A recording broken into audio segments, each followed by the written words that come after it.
Hej, mit navn er André, og jeg er her i Karmakælderen lige nu, hvor jeg har det, der kaldes drømmekompasset, som er mit sted i det.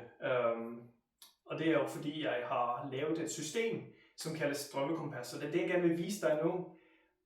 Og det er simpelthen fordi, at jeg har muligheden med det her, at kunne lave en video og give noget forståelse, som gør, at dig, der ser det lige nu, kan hjælpe dig selv, altså så du slipper at tage til lægen eller til fysioterapeuten.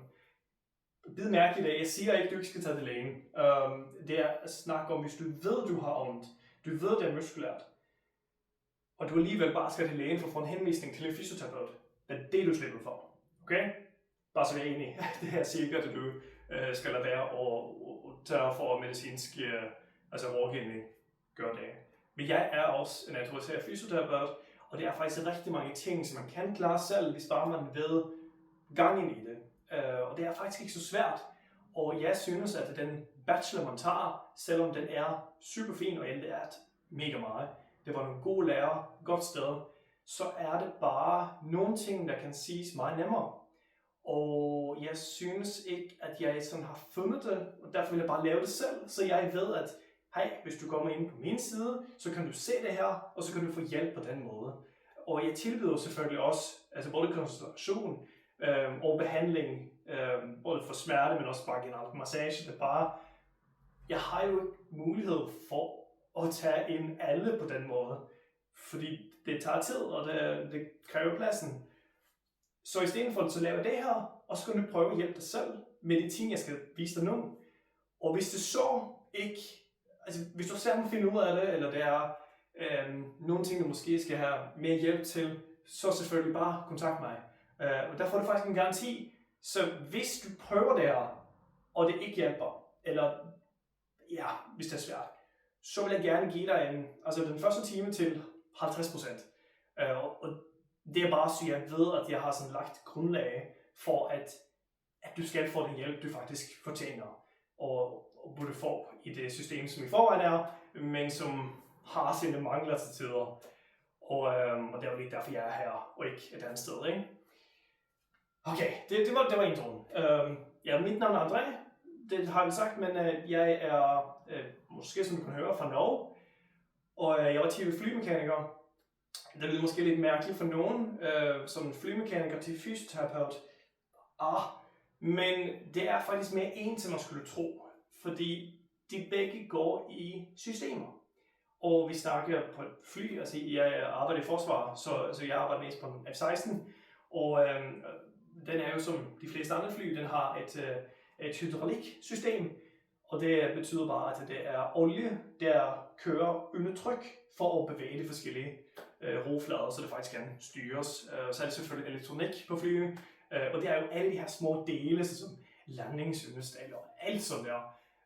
Men når man ser på det, så kan man begynde at trække sammenligninger, fordi det er jo hele systemet, der skal virke for, at flyet faktisk kan køre, som det skal. Og hvis man sådan virkelig går ned på det, så skal man godt se, at elektronikken, det er skræmmende ligt som vores eget nervesystem. Altså de små ledninger, vi har inde i os, som faktisk sender strøm. Altså det er elektriske impulser, som gør, at jeg kan lave alt det her og bevæge mig.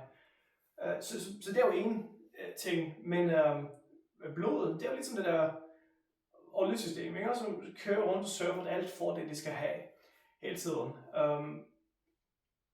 Det jeg vil sige med det er bare, at de ting, jeg lærte, derfor har jeg kunnet tage med videre og se nogle mønstre. Så i stedet for at lære, som man typisk gør på en skole, hvad hver eneste muskel hedder, så kan man bare se, okay, det her som muskler generelt virker. Og det er ikke fordi, jeg skal lære dig alt om det og anatomien til hver en muskel. Vi kan gøre det meget nemmere end det. Det er bare for at sige, at man skal se det med et andet perspektiv. Og det er lige det perspektiv, jeg vil prøve at give dig nu. Så du bare kan se, okay, jeg ved, at jeg har ondt, lad os sige, i armen. Hvad skal jeg så gøre? Fordi hvis man ikke har den forståelse, så er det meget nemt, at det bliver rigtig meget, rigtig hurtigt. Du har måske hørt om en tennisalbue eller en golfalbue, og det er jo i princippet bare en senebetændelse. Det kan sådan set også være i led, og det er sådan i området her, men det er nogle meget typiske tegn, som man kan se, og det giver mening, man ved, hvor det sidder sammen. Det som er, at du behøver ikke at vide det i forvejen. Hvis du har ondt et sted, så er det virkelig nemt at faktisk finde ud af, hvad du skal gøre, baseret på, hvor det er, og hvordan den så virker. Lad mig vise dig det. Først og fremmest, mit sted hed jo Drømmekompasset.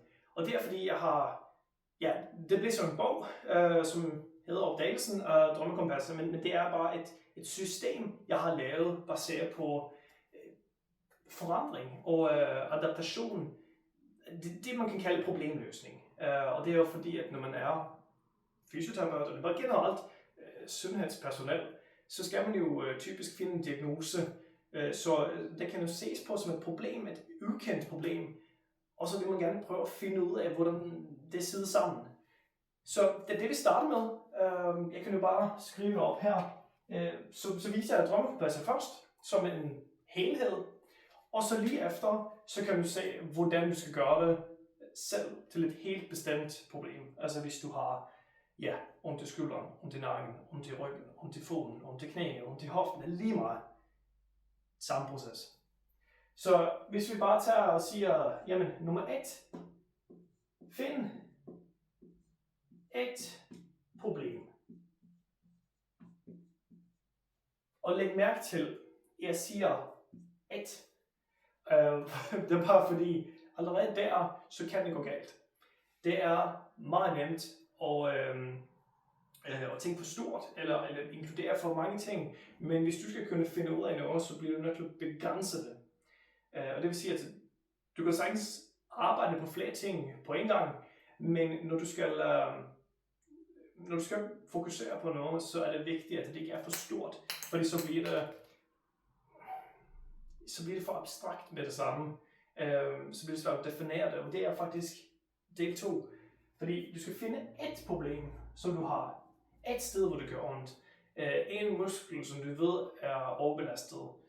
Og hvis du ikke ved det, så er det fair nok. Det er bare, at du skal begynde at gå ind på det. Og det viser dig, hvordan du gør lige bagefter. Nu tager vi bare den overordnede strategi først, okay? Så find et problem, derefter definere problemet. Og det er jo her, du kan hurtigt se, om du har gjort det rigtigt eller ikke ovenpå. Fordi hvis du ikke kan definere det, hvis du ikke kan sige, smerten er fra typisk morgenstunden, og det er værre, hvis jeg bevæger min arm hurtigt. Ikke? Eller jeg ved, at det smerten sidder lige der, eller det går derfra og så nedad. Sådan ting. Ikke også? Og på samme tid, så vil jeg også sige, du skal jo finde et mål, det skal være en mening med det, fordi bare at finde et problem for at finde et problem, så kan man gå rundt og se et problem overalt. Et problem kan man definere som noget, der er i vejen for det, du vil være. Så afstanden fra A til B. Og B er det, du gerne vil, A er der, du står. Det er det, vi prøver på lige nu. Det er at finde afstanden, hvad står i vejen. Hvad er det, som gør, at du ikke bare kan knipse, og så er smerten væk. Og det vil jo så sige, at vi skal finde der, hvor du er nu. Så nummer 3, det er at evaluere dig selv.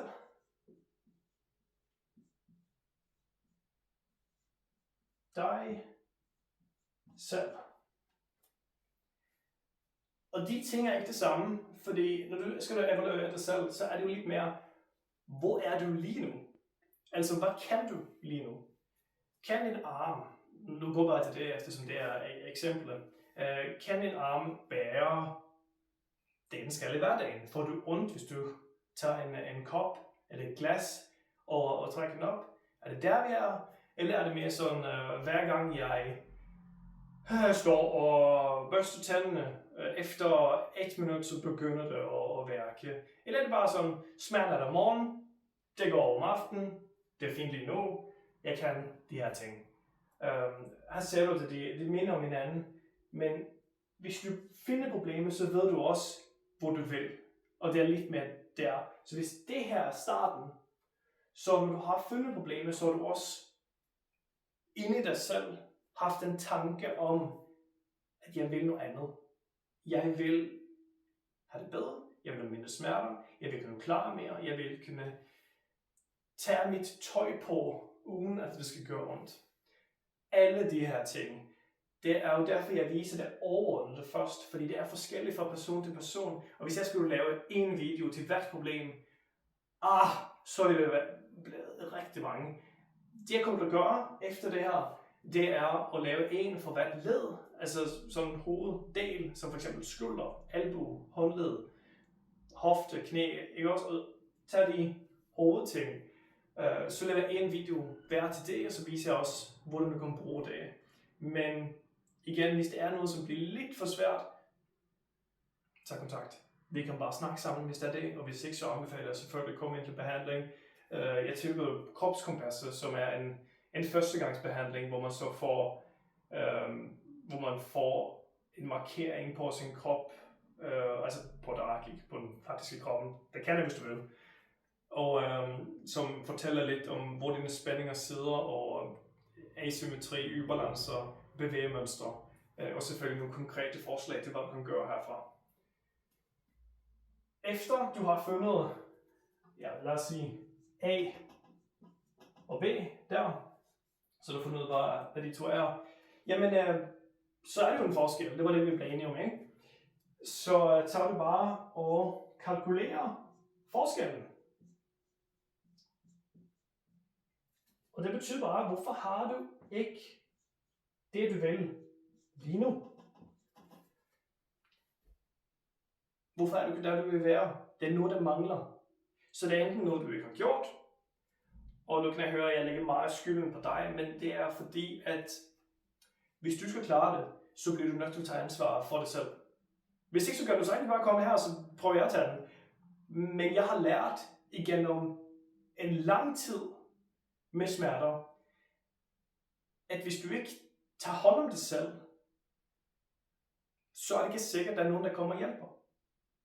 Og det ved jeg er lidt hårdt, og der er mange steder, man kan få hjælp.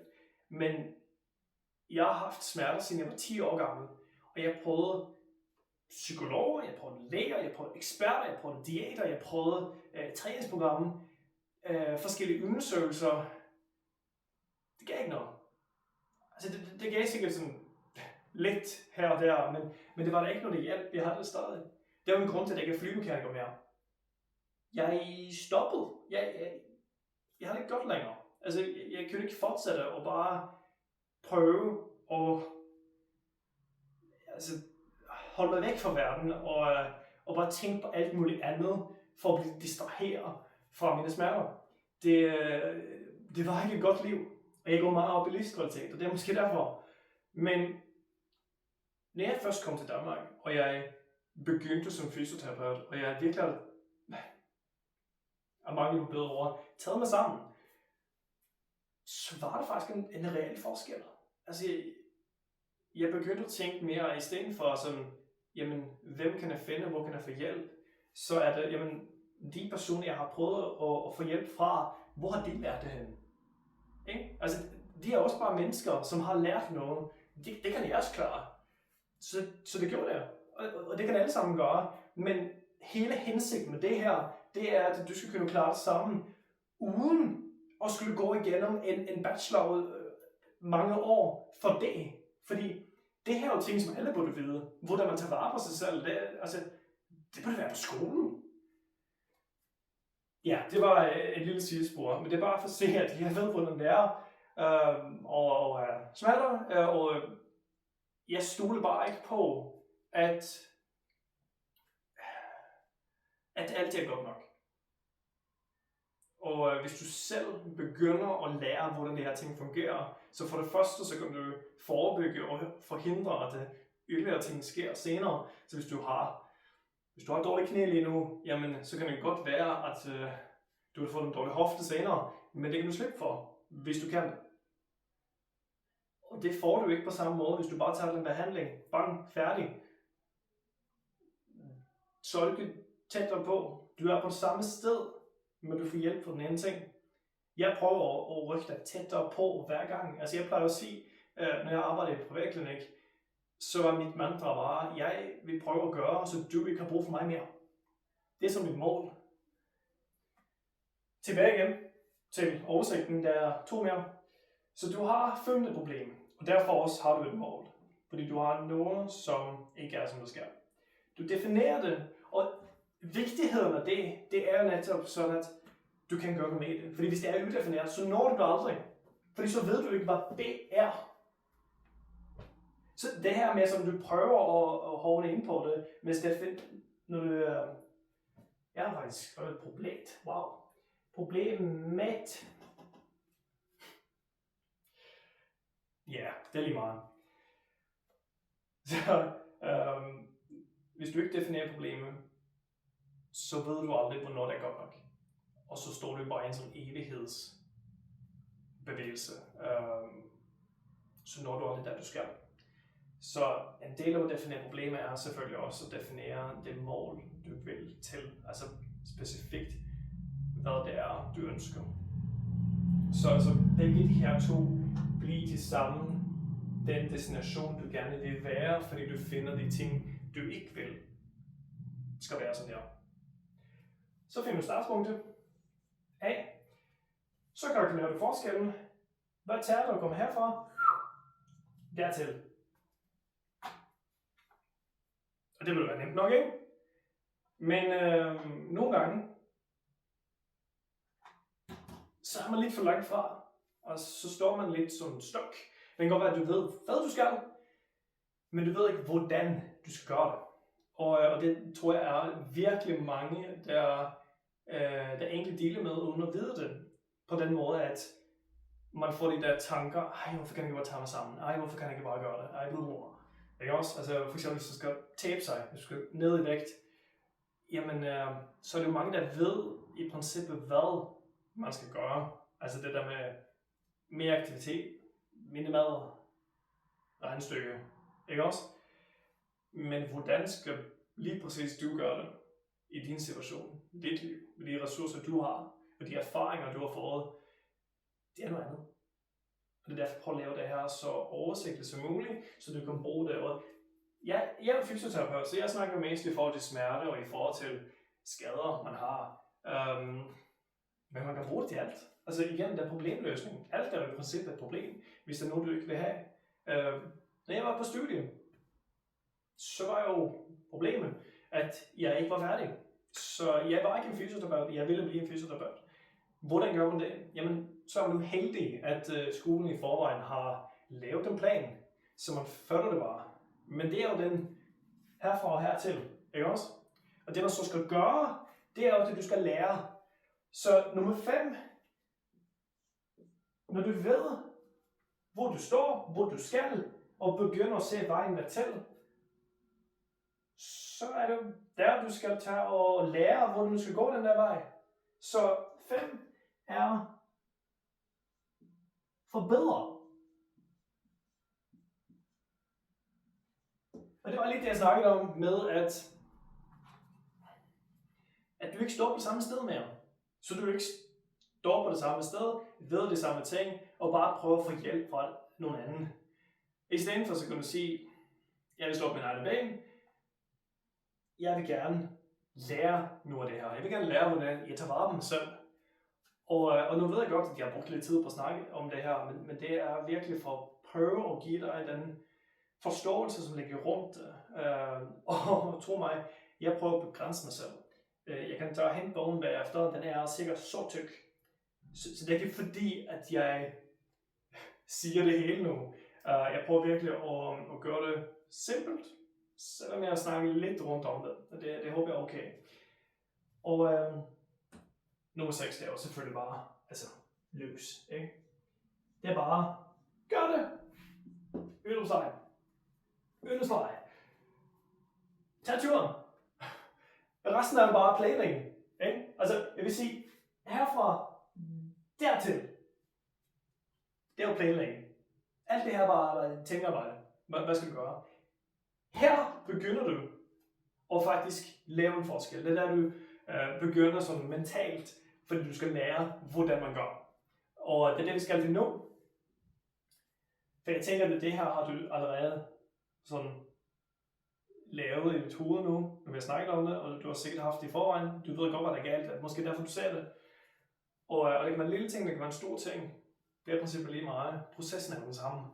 Det er bare i forhold til, hvor komplekst det er. Så hvis vi så skal løse det her, jamen skal vi så ikke se, hvordan vi går i gang med et ordentligt eksempel? Fjern lige det her. Og så prøver vi. Okay, nu ser jeg armen tidligere, ikke? Og det er måske en god start, fordi det er et nemt nok eksempel. Før jeg starter med det der, nu viser jeg bare, hvordan skelettet kontra muskler er. Okay? Fordi vi ved jo, tilbage til systemet, i vores krop, så har vi et skelet. Og det er altså, at vi ikke bare går rundt sådan en klump. I stedet for så har vi muskler, der holder os oppe. Skelettet, som stiver af. Så vi faktisk har lidt integritet, vil jeg kalde det. Vi er ikke bare sådan væskeliggende geléklumper, som bølger rundt. Og så er det nervesystemet, som giver energi til de her muskler, og sammen med blodet, som også giver energi til de muskler, som giver ilt til dem, så det faktisk kan leve. Og det er jo det, vi er jo levende væsener, biologiske levende væsener. Men man kan stadig argumentere for, at man kan se på os som en form af maskine. En levende biologisk maskine, når man først har komponenterne. Og komponenterne er jo netop de ting, jeg nævnte. Så kan man gå dybere ind i for eksempel muskelsystemet og se på de forskellige. Men det behøver du ikke endnu. Det er mere, når du har fundet det sted, du skal være. Så lad os sige, at okay, jeg har ondt i min arm. Og det er så den første, ikke? Altså, du skal finde et problem. Okay, arm, au. Og i fysioterapien, så plejer vi at sige fra 1 til 10, hvor ondt gør det. Og der er jo 10, den sådan værst tænkelige smerte, men du skal huske, at det er jo altid relativt. Fordi en, som har født, for eksempel, har nok en lidt anden smertetærskel end en, som har holdt sig lidt væk fra sådan forskellige praktiske aktiviteter, og har bare taget det med ro. Måske ikke lavet så meget. Ikke fordi nogen af de forskellige er bedre eller dårligere, det er bare forskellige referencer, man har. Så derfor vil 1-10 se meget forskelligt ud objektivt, men subjektivt, altså personligt, individuelt, så er det et godt måleværktøj fra den ene gang til den anden. Og så er vi tilbage på den rejse, ikke? Så lad os sige, at okay, min arm, hvis vi skal tænke, den gør ondt. Og jeg vil sige, at det er en 7'er faktisk. 7 af 10. 7 af 10. Og det er jo ret højt. Og det har man jo ikke lyst til, at det skal være. Så siger man, okay, jeg vil gerne være smertefri, faktisk. Jeg har ikke lyst til at have smerter, der er ikke nogen grund til. Så siger man bare mål. Og det er arm. Jeg prøver virkelig at gøre det simpelt, det håber jeg, du kan mærke. Og så bare 0 af 10. Okay, jeg vil gerne være smertefri i min arm. Fint. Er det defineret nok? Måske, måske ikke. Normalt så er det, der kaldes en smart model. Jeg synes, den har været lidt dårlig at bruge, så jeg har en anden måde at gøre det på, men det er ikke vigtigt lige nu. Og så siger man, okay, hvor er man lige nu? Og lige nu, jamen, så gør det ikke så ondt. Lige nu så er jeg på sådan 4, vil jeg sige. Den er en 4 af 10 her. Og nu snakker vi jo kun om smerte, ikke om hvad hun kan. Ikke også? Så okay, hvad kan vi hjælpe? Vi har nogle tal til at gøre det her. Jamen skal vi så ikke hellere finde ud af metoden og hvordan det her virker? Jo, det skal vi ikke. Så når du ved, at det er din arm, der snakker om, så er det bare at gå på mobilen. Søg op anatomi. Jeg bruger Anatomy Atlas. Og så kan du faktisk gå ind på appen, eller bare google det. Og så vil du se et billede af først og fremmest skelettet. Skal vi sådan her? Hvad er det? den arm. Skal vi lave lidt bedre her. Og fibler der. Og det er bare skelettet. Men så vil du se, at musklen vi er ude efter, den som bevæger den du kan mærke mest ved ondt, den sidder her og går op der til skulderen. Den vi snakkede om, som hed biceps. Ikke også? Du er med så langt. Det er jo ikke det eneste, der sidder på armen. Men det vi er ude efter, det er at finde cirka, hvor du har ondt henne. Altså er det på forsiden, er det på bagsiden, er det på siden. Hvilke bevægelser. Altså virkelig, og det er endnu en definition. Altså du skal virkelig begynde, fordi selvom det her er fint nok, det er ikke nok. Du skal definere målet, men du skal også definere problemet, altså hvordan du har det. Alle de der belastninger, hvad gør det? Hvornår får du ondt? Morgen, middag, aften, eftertræning, førtræning, mens du træner. Måske du ikke træner overhovedet. Måske det er under arbejde, eller det kan være under en sådan helt hverdags, altså du står i køkkenet, eller når du kører bil, altså det gør så ondt, hver gang du skal holde armene oppe. Det er jo alle de her ting, du bare skal få med til dig selv. Og det er jo de ting, som jeg typisk skal spørge om, hvis du kommer herind. Men du skal kunne klare dig selv, og bare sådan tænke igennem, hvornår får jeg egentlig ondt? Og så sætter du for lidt mere information her, og så kan man finde ud af, okay, der er faktisk, når jeg bukker armen, og så ved du, at den er her foran. Igen, brug et anatomiatlas, så kan du hurtigt finde ud af cirka, hvilke muskler det er. Og det vigtigste med det er at finde det, der kaldes antagonisten. Altså bagsiden. Og her i armen, så er det så den, der kaldes triceps. Fordi biceps, når den kontraherer sig, når den lukker sig sammen, når du bruger den, så bukker den. Det vil sige, at den her skal slappe af. For hvis den ikke gør, så står den kæmper imod dig selv. Det er typisk det, der sker, hvis man har haft en skade, fordi muskler, de spænder op for at prøve at beskytte. Og det er ikke altid, de har det sådan, at de må slappe af igen. Og modsat betyder det jo, at hvis du skal bruge den her, og strække armen igen, jamen så skal du jo i princippet få den her biceps til at slappe af. Så du kan bruge den modsatte muskel til at sende et signal til der du har ondt, og få den til at slappe af. Vidste du det? Det er nyt for mange, og hele vores krop, den er baseret på det her. Altså hvis vi tager benet, så er det præcis det samme, ikke også? At jeg kan på benet, så kan den slappe af. Og så strammer jeg her foran, bam, så skal den slappe af. For hvis ikke, så står de jo og kæmper mod hinanden. Og det er det, jeg mener med det her i forhold til altså system og mekanik, at vi er nogle maskiner. Det er vi jo. Vi skal jo også følge lovene til fysik. Så hvis du kan fysik, eller hvis du forstår lidt af det, jamen så kan du nærmest se præcis, hvad du skal gøre. Og igen, jeg prøver at forsøge at gøre det her lidt simpelt og nemt nok. Men nogle ting skal læres, og det her er virkelig et af dem.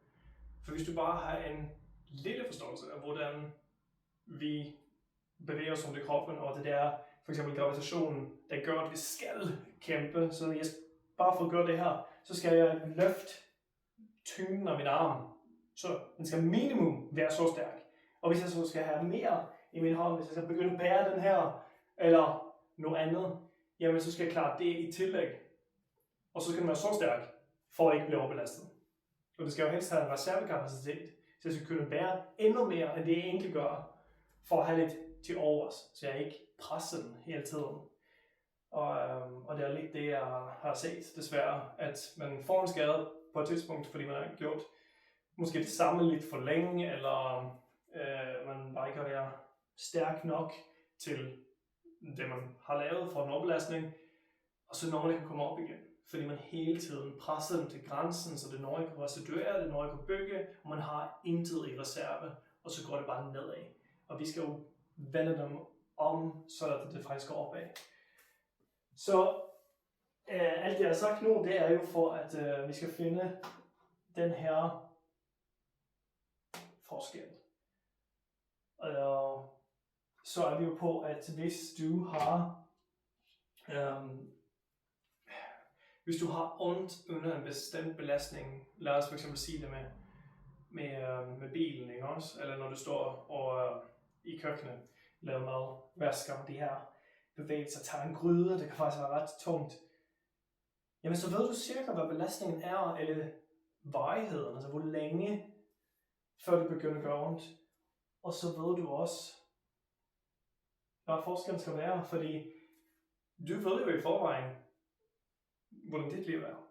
Og det ved jeg ikke, så jeg kan ikke stå og sige præcis, hvad du skal gøre, fordi det er dig, der ved, hvordan dit liv plejer at være, og de krav, det har. Og det eneste, vi i princippet forsøger, det er bare at sørge for, at din arm og den her muskel, at den kan holde til det krav, som dit liv har. Så hvis din arm ikke skal gøre ondt, så er det jo fordi, at den ikke skal være overbelastet. Den skal ikke have en skade, og den får kun en skade, hvis den bliver presset mere, end den kan. Så hvis krav, altså hvis din normale hverdag, eller de ting, du spontant får lyst til at lave, hvis det er over det, du kan, så er det der, hvor det sker. Og når man først får en skade, så vil jo, altså kravet er det samme, hverdagen er den samme, men kapaciteten falder. Og det er det, der er farligt. For så kan man mindre, og så er man tættere på den grænse hver dag efter det. Og så fortsætter det bare, hvis man ikke ændrer det. Så det er bare for at sige, at du finder et sted og definerer på samme tid både problemer og målet, hvad du gerne vil, hvordan du vil have det. Bruge appen til at virkelig finde og igen på definere, prøve og se, hvor meget du kan finde ud af, hvor det er henne. Og når du så finder musklen, er det tæt på, så finder du den anden side. Og så ser du, hvad kan jeg lige nu? Her. Kalkulere forskellen. Ikke også? Hvad kan jeg? Og hvad skal jeg kunne?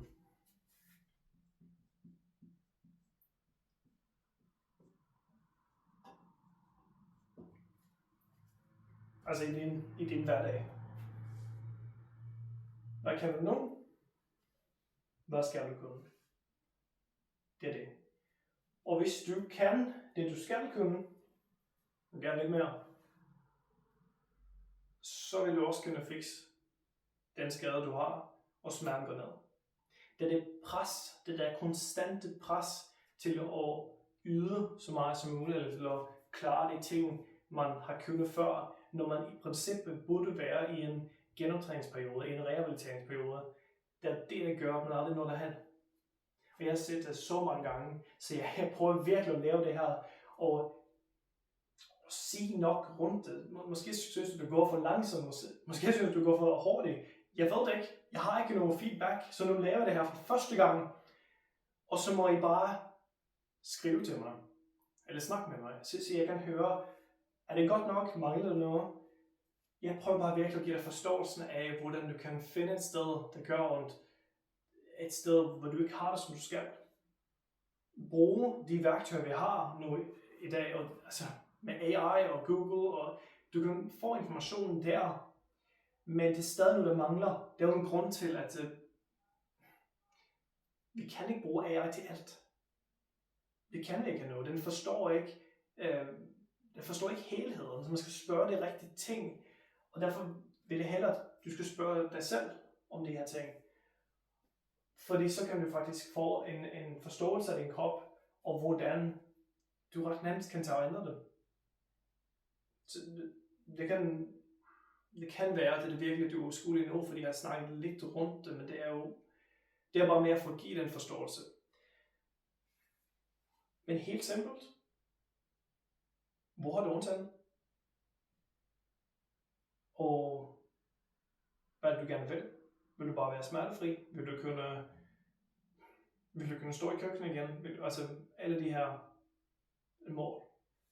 Og det skal defineres, så ikke bare et abstrakt ønske, men helt bestemt, jeg vil gerne kunne stå i køkkenet og lave mad i en time, for eksempel. Altså et helt måltid.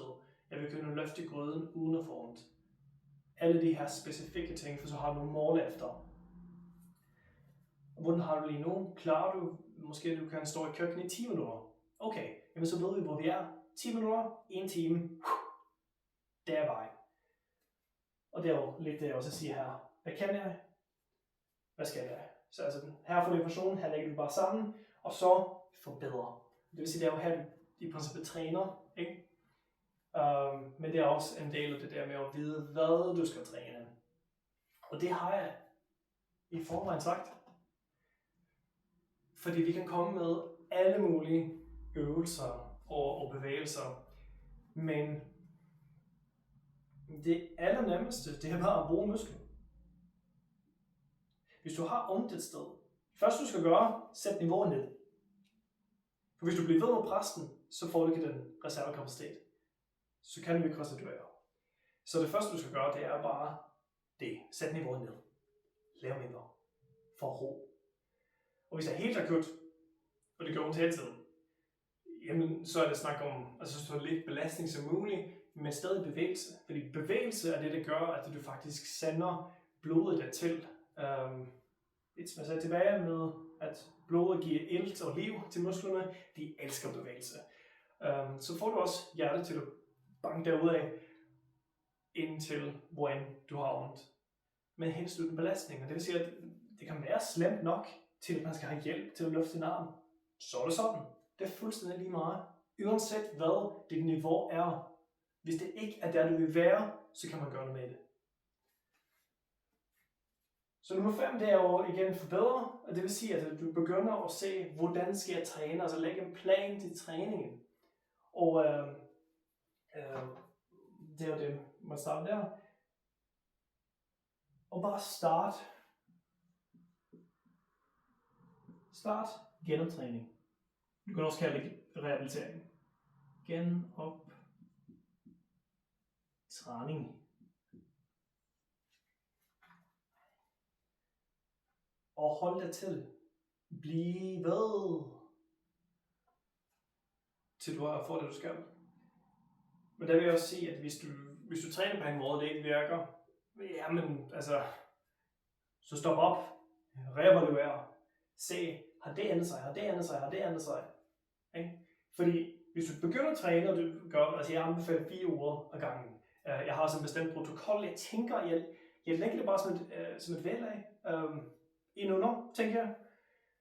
Fordi så er det 4 uger, så er det planen, så ved du præcis, altså, hvor mange gange, og så får det belastningen, så det ikke bliver for meget og ikke for lidt. Så den er lavet i forvejen, det bør du ikke tænke på. Det skulle jeg måske have sagt før. Men så finder du bare igen musklen og antagonisten, altså mod musklen, den der gør det modsatte. Og det er de to, du skal fokusere på i første omgang. Jeg vil dog se, at hvis du har ondt i knæ, eller hvis du har ondt i i albuen, så er det typisk sådan, at du skal se op eller ned. Det vil sige, at mange knæproblemer kommer ofte af hoften. Jeg lavede en anden video, som fortæller lidt om det, så den kan du også bare vide efter bagefter. Og det er bare sådan en fejlcheck, du kan tage og se efter, hvis du ikke synes, du får nogle resultater med det samme. Fordi allerede efter 2 uger, så burde det være en klar forskel. Så stærkt går det, når man gør det rigtigt. Men det betyder så også, at i de 2 uger, og de 4 totale, så skal du tænke over, ikke bare når du træner, men resten af ugen. Og det ser jeg altid til de her, og sådan er det privatklinik, hvorhen de skulle sådan tænke over træningen, fordi træningen og behandlingen, det er jo en halv time, måske 2 gange om ugen, som max.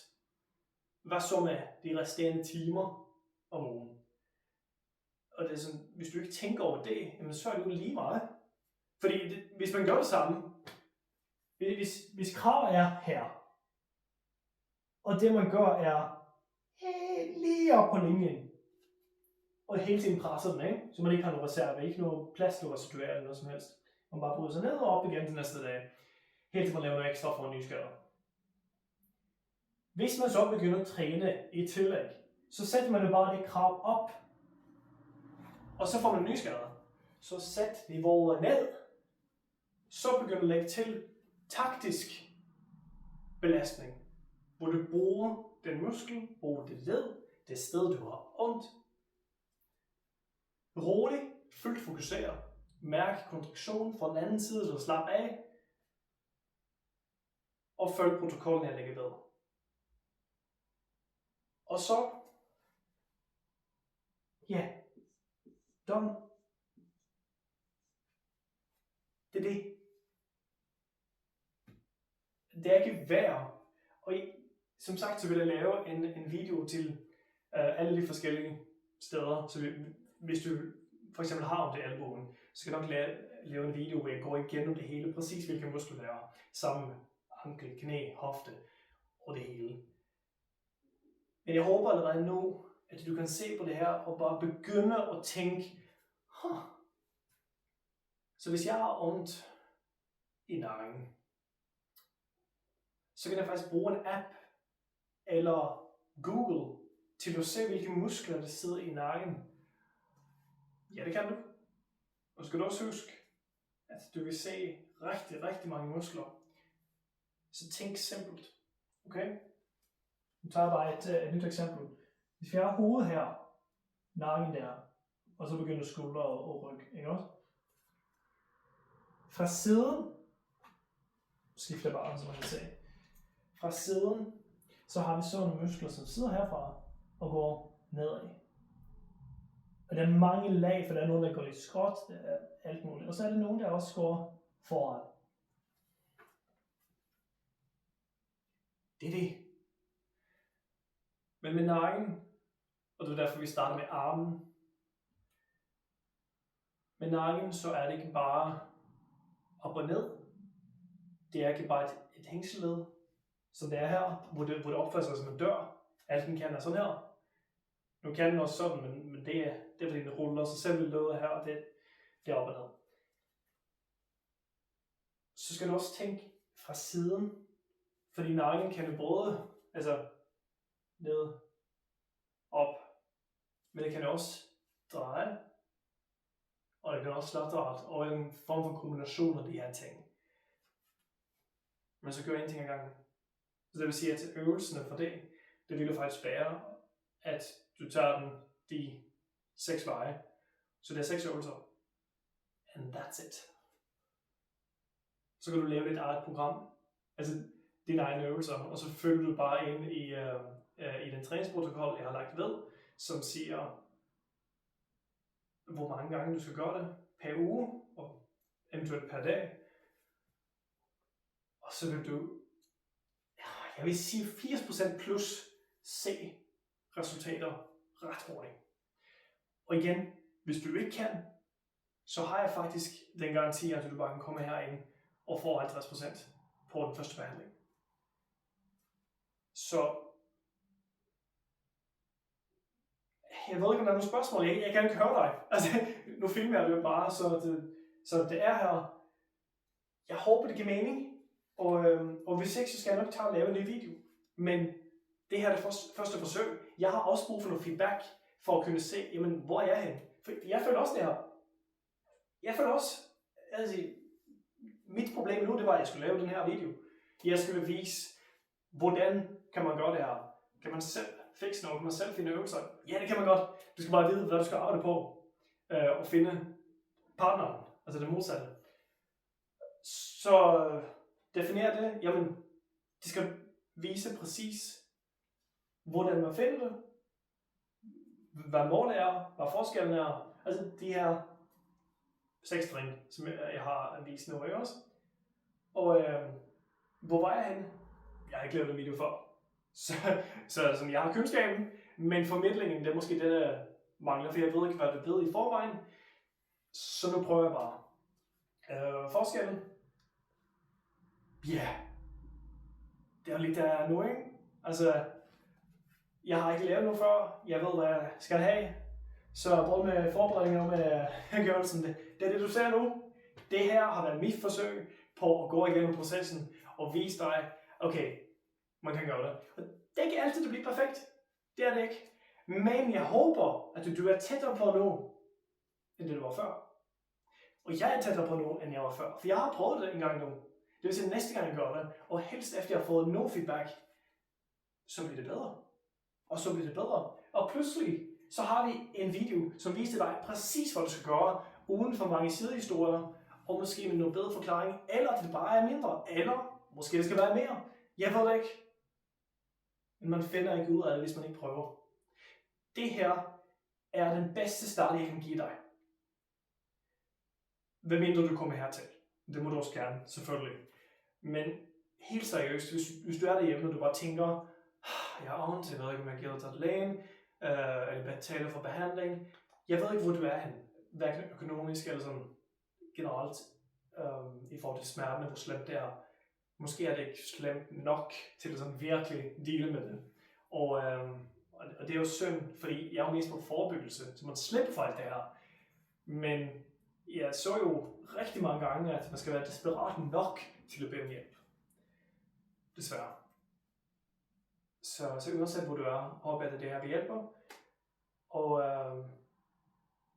Og det er det.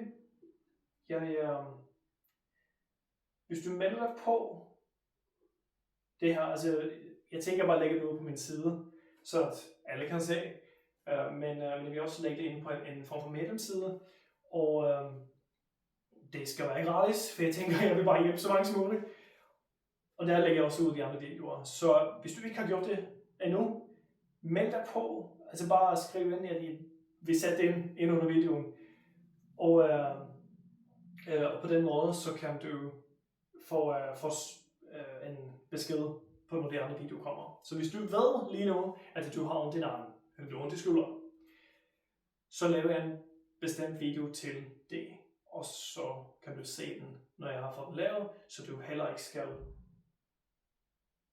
gætte dig frem på samme måde. Det er ikke fordi, jeg vil sige, at det er at gætte sig frem, jeg har virkelig prøvet at vise processen i det, men så kan du bare se, hvad jeg gør. Og så viser jeg præcis, hvilke muskler det er, du skal tage fat på, hvilke øvelser, som går til det, og programmer, som lægges ved. Ja, jamen, jeg håber, du fik noget ud af det, og ja, jeg håber, vi ses. Mit navn er som sagt André, og det her er Drømmekompasset. Tak for opmærksomheden. Hej hej.